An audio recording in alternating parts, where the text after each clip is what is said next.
नाजरीन, इकरा उर्दू न्यूज़ में आपका खैर मकदम है। मैं हूं Haidar Ali. Port assembly youth Congress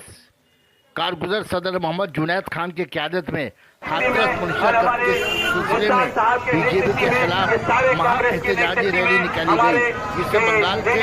youth Congress सदर शादाब खान ने शिरकत की। जो कांग्रेस के नेता हैं, हमारे सब नेता, हमारे इलाके के हसीन अजीज नेता मोहम्मद मुख्तार की नेतृत्व में, जुनैद की नेतृत्व में और हमारे शादाब खान के नेतृत्व में और हमारे आए हुए बाहर के इलाके से मेहमान नेतृत्व प्रिंस के नेतृत्व में ये सारे नेताओं ने एकजुट होकर हमारे तबरेज आलम जैसे